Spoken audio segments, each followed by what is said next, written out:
نماز شام غریبان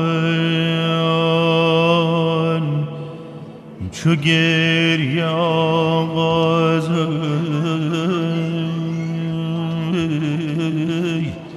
خدا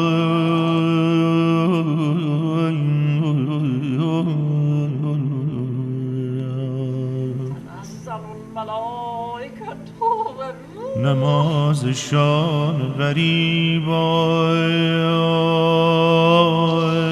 چو گریه آغازم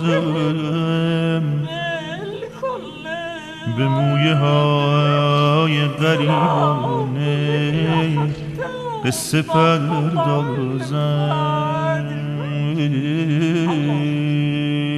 دود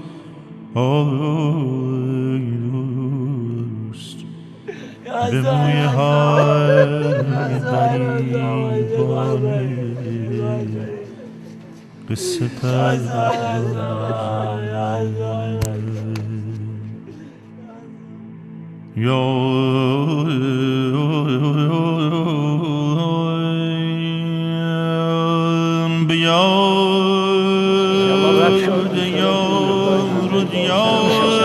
السلام عليكم.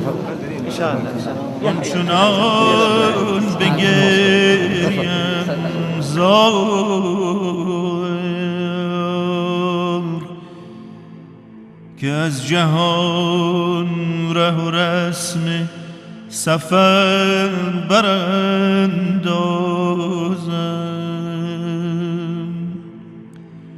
یا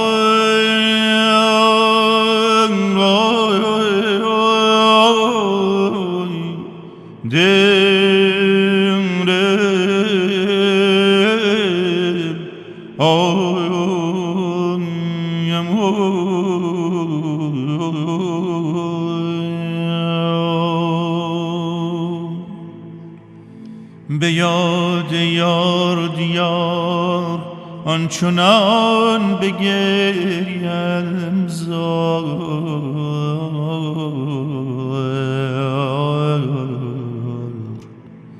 که از جهان ره و رسم سفر براندازم